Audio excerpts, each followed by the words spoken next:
Oh, okay.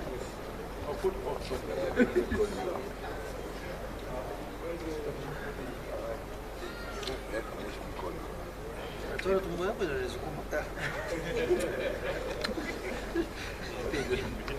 Tumbo ya, pero eres como está. Thank you, thank you.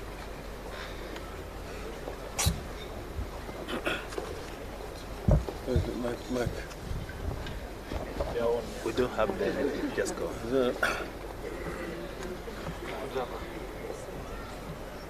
Are you ready? You ready? Ladies and gentlemen, we have had a meeting of the Central Committee of the ODM party.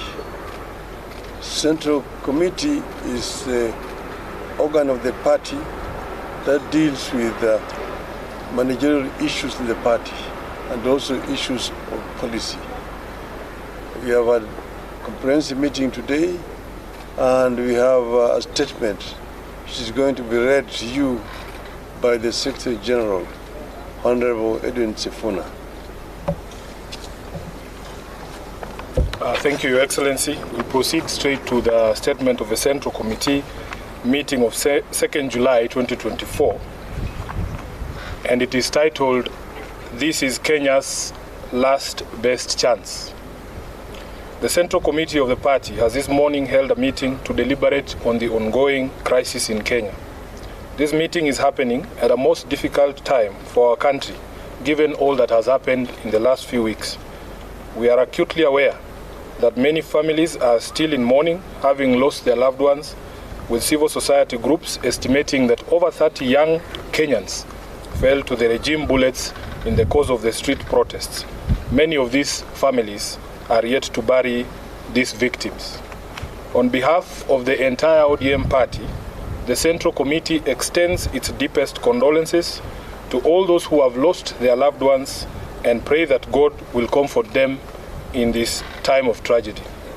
We also know that many were injured and some are still in hospital. We wish all of them quick recovery. We are in awe of the Kenyan youth who, through their unity of purpose, have stood with their fallen colleagues and raised vast sums of money in very short times to pay hospital bills for the injured. As a mass movement that has been on this journey of true liberation for a long time, we know how difficult it is to achieve some of the things that we have seen you do. You have absolutely earned our respect as a party, and we salute you. As believers in the right to peaceful protest as enshrined under Article 37, we condemn in the strongest terms possible the abuse of police power in the deployment of violent suppression techniques on innocent and armed protesters. Our position is that no one has to die in exercise of the rights under Article 37. We further condemn the ongoing arbitrary abductions of innocent Kenyans who are carted away in the most violent and inhumane manner and held incommunicado for days. As we speak, the reports are that upwards of 50 individuals have been illegally abducted and their whereabouts remain unknown. To make it worse, it is clear that no one in government is ready to take responsibility, to render an apology, or to make amends.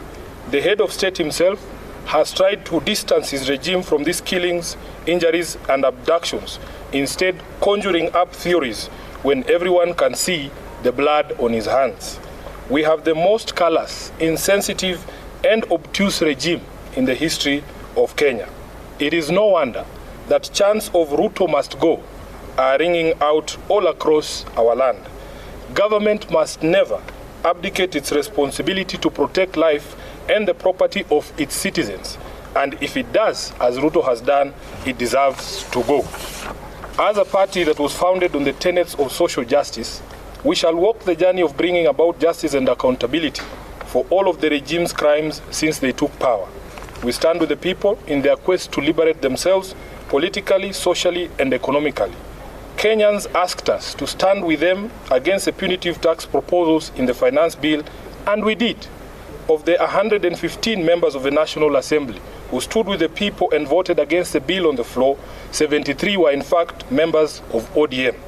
We applaud these great patriots and thank them for being true representatives of the people. As a party, we celebrate you for being on the right side of history, and the party has charged the Honorable Opio and I and the Whip, Junet Mohammed, to convey this message to each individual member who stood with the people of Kenya. Sadly, a few of our members went against the wishes of the people and sided with the oppressor, and we will speak to the consequences shortly.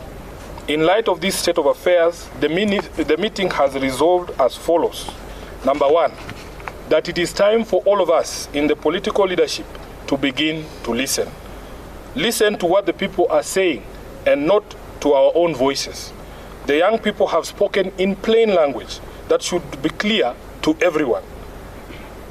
Let's not be vague. Let's just do what the young people are telling the government to do. Number two, we consider this to be Kenya's last best chance. The youth have given our country our last best chance. We either seize it and swim with it by implementing all their demands, or we ignore it and sink the country altogether. Number three, that the Kenya Kwanza regime must take full responsibility for all the deaths, injuries, and destruction of property arising from the violent suppression of peaceful protests. The president must publicly direct his security organs to forthwith seize the ongoing abductions, an exercise that we believe is being undertaken with his full approval and the approval of the state. He must account for and order the release of all detainees abducted by these security agencies. Number four, that the Independent Police Oversight Authority must expedite investigations into all these incidents, including allegations of mass murder by police in Githurai and in Rongai. We were shocked to watch the president claim on live television that only one life was lost. It tells you how out of touch with reality he is. Number five, that in our view, what happened on the 25th of June 2024 amounted to a vote of no confidence in the Ruto regime. It is clear that this fact is totally lost on Ruto. It is reflected in his petulant proposals on how we manage our economy following the rejection of his tax bill. Instead of focusing on cutting wastage, opulence, and corruption in his regime, he is hitting back at the Kenyan people with threats to cut funding for the judiciary and the county governments. Six, that the ODM party will support credible austerity measures in the executive and in parliament. These two institutions have been expressly indicted by the people as citadels of largesse and wastage, with fresh memory of the invasion of parliament and standing threats for occupation of the executive seat of power. These two institutions must have an honest introspection on their contribution to our current predicament and take measures to lessen the taxpayers' burden.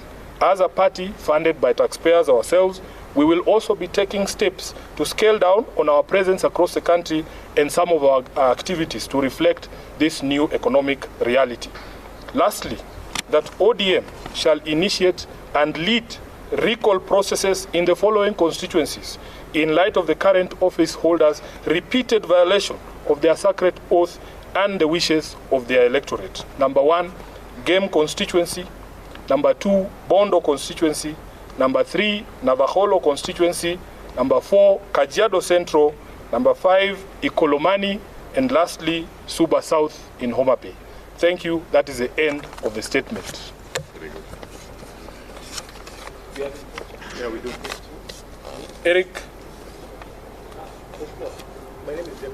Jeff, yes. Sorry. I've seen the minority leader in the minority group in the National Assembly.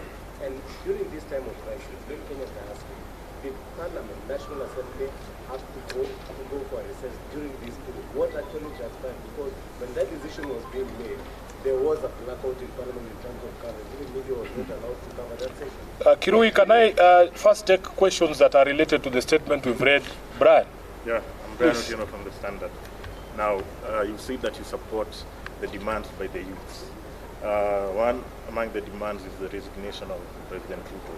Do you support that? The youth have spoken in clear and certain terms. Let us not pretend like we don't hear what they are saying. You have heard it, we have heard it, Ruto has heard it. Yeah. Next question. Yeah, the second question was that the kind of environment that the president is enabling right now, the suppression through police, do you think it supports his calls for dialogue? No, because nobody believes what the president is saying. His actions and words are totally different. And what we have called for in our statement, first of all, is he must publicly speak to his police, publicly, and tell them that he knows what they are doing and Kenyans have asked that he stop. So if he doesn't stop that, really, there is really nothing to discuss. Many of the people he's looking for to have a discussion with are actually in custody. Let's look. You listed some 5 constituencies that you are going to initiate the recall to. 6. 6. Yes. And you know they are not the only ones who voted yes from the party. How did you arrive at the 5? And then secondly, Yes, the criteria was very simple. In our statement, we have said repeat offenders. Those who voted against the wishes of the people in 2023 and again did it in 2024 because there are a few who met their Damascus moments this year. There are some who voted no. Yes, this is the criteria we have applied, Luke, and we want to be able to focus on these 6 as a lesson to all the others. Is there any other question?